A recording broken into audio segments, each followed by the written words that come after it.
Lembaga Pemasyarakatan Tuminting, Manado, Sulawesi Utara terbakar pada April 2020 lalu. 4 bangunan yang terbakar yakni bengkel, kantin, warung kopi, dan dapur. Kebakaran dipicu akibat ratusan napi bentrok dengan sipir dan petugas TNI Polri di dalam lapas. Sementara itu, kerusuhan di Rutan Kabanjahe mengakibatkan sejumlah fasilitas lapas terbakar. Petugas pemadam kebakaran berhasil memadamkan api 2 jam kemudian.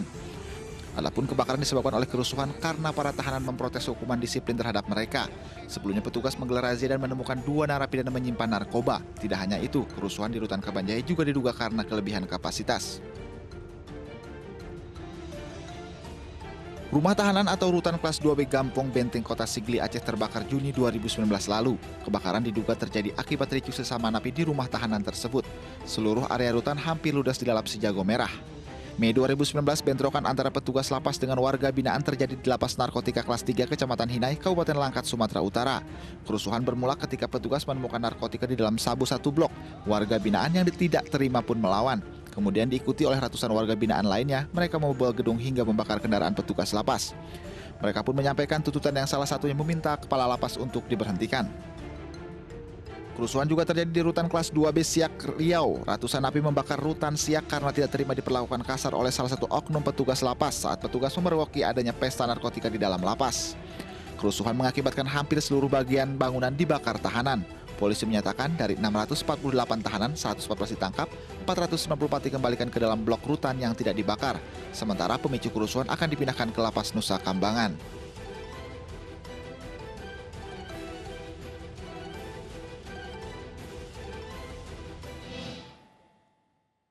Kebakaran lapas bukan pertama kalinya terjadi, seperti yang baru saja kita saksikan pemirsa. Banyak di antara kejadian kebakaran ini dipicu oleh keributan di dalam lapas. Ini sejalan dengan yang disampaikan oleh Pak Denny tadi. Kami lanjutkan dialog bersama Pak Denny dan Bu Rika. Tadi Pak Denny menyampaikan bahwa persoalan overkapasitas ini yang sering beranak pinak menjadi masalah lainnya. Pak Denny, artinya idealnya seharusnya apa yang bisa dilakukan ketika ada lapas yang overkapasitas?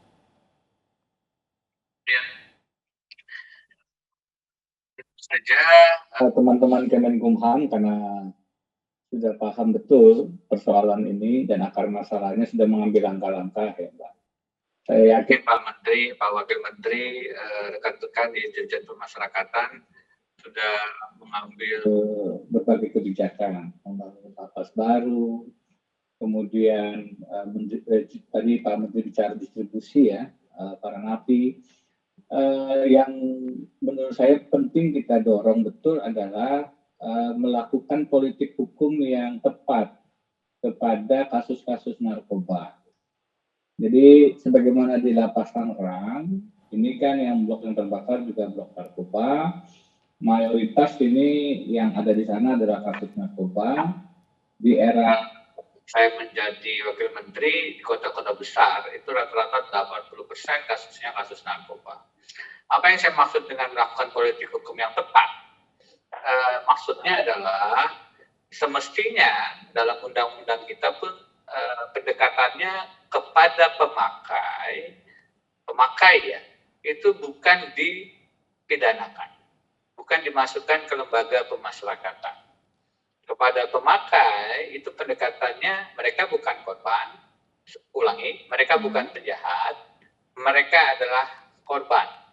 Karena korban bukan dikriminalkan, tapi disehatkan. Jadi tempat yang tepat bagi para pemakai bukan lembaga pemasyarakatan, tetapi adalah panti-panti rehabilitasi.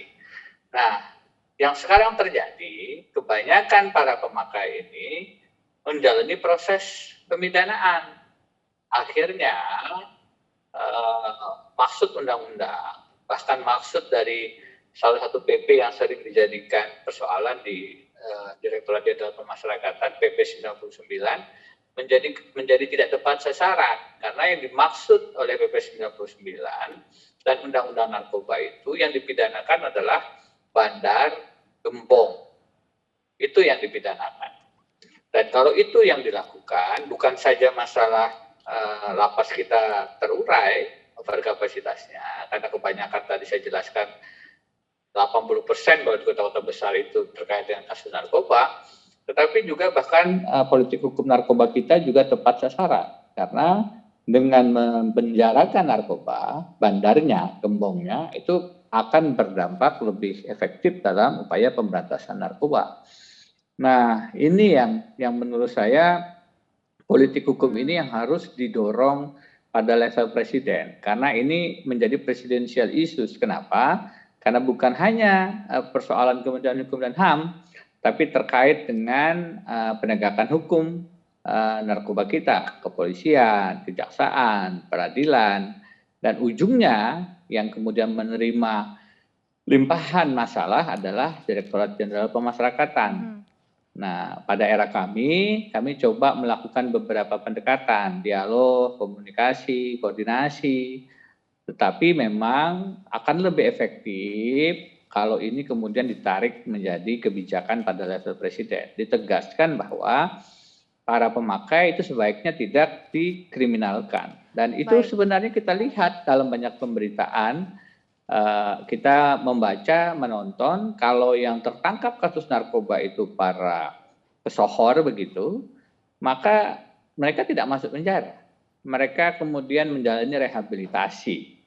Nah, tetapi sayangnya kalau yang tertangkap ini masyarakat yang tidak punya akses, mungkin kemampuan ekonominya juga rendah, itu sama-sama paham, ujung perjalanannya adalah di lembaga pemasyarakatan. Nah, ini yang saya pikir harus secara lebih fokus konsentrasi kita lakukan. Politik hukum yang lebih tepat bagi para pemakai, jangan dipenjarakan, tapi direhab, di panti rehabilitasi. Dari hulunya pun penanganan kasusnya pun bisa berkontribusi pada penyebab overkapasitas. Tapi saya ingin kembali ke Bu Rika, masih terkait overkapasitas ini, Bu Rika, informasinya banyak narapidana yang kemudian tidur di selasar, namun banyak yang meninggal dunia ini justru adalah mereka yang berada di dalam sel dalam keadaan terkunci. Bagaimana sebenarnya untuk protokol keselamatan pada saat kebakaran terjadi di lapas? Apakah ada sejenis operator sentral untuk membuka kunci secara bersamaan atau seperti apa?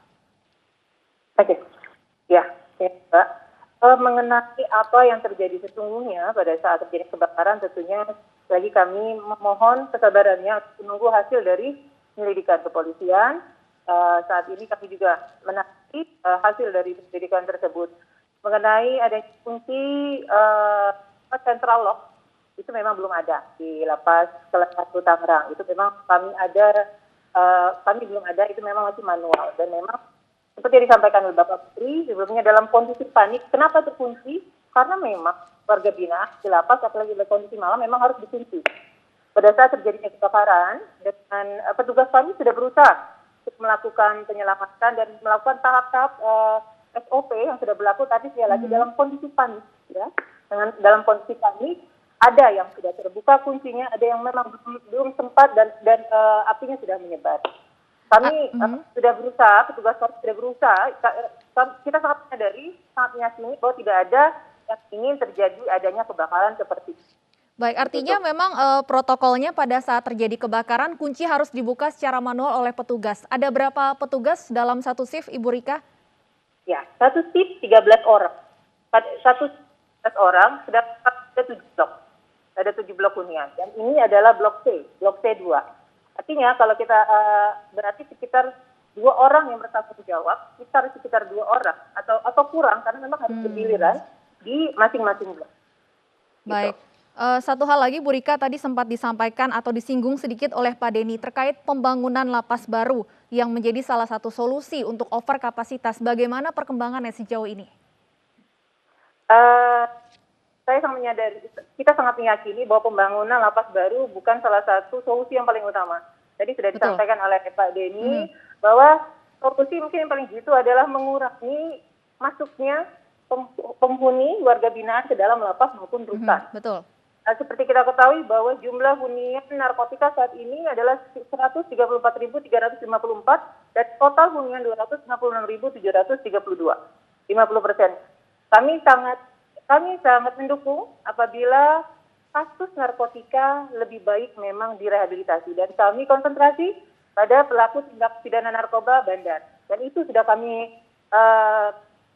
buktikan atau sudah kami tunjukkan dengan salah satu cara memutus mata rantai penyebaran narkoba adalah dengan memindahkan bandar-bandar narkoba ke lapas maksimum security di Nusa Kambangan itu sudah hampir 700 Baik. bandar narkoba seluruh Indonesia kami pindahkan. Itu salah. Jadi artinya apabila pengguna narkoba itu direhabilitasi, maka kami akan berkonsentrasi pada lebih kepada teori dan lain-lain, dan itu akan lebih memudahkan kami, dan rentang pengawasan kami itu makin pendek. Seperti Baik. kami sampaikan tadi bahwa 13 orang mengawasi, walaupun sekali lagi memang dikatakan klasik, tapi memang ini yang terjadi. Ini yang terjadi, dan memang kami tidak bisa menolak lagi memiliki tugas untuk melakukan pembinaan terhadap narapidana atau narapidana yang sudah diputus oleh pengadilan sesuai dengan tindak pidana yang dilakukan. Baik, kembali lagi memang penanganannya harus dari hulu, dari penanganan kasusnya, pemilihan kasusnya untuk menangani overkapasitas ini. Terima kasih Ibu Rika Priyanti dan Pak Denny Indrayana sudah bergabung bersama kami di AI News sore hari ini. Pemirsa, seorang ayah di Purwakarta, Jawa Barat tega mencekoki 2 anaknya dengan racun tikus, kemudian mencoba bunuh diri. Kami akan kembali dengan informasi selengkapnya sesaat lagi.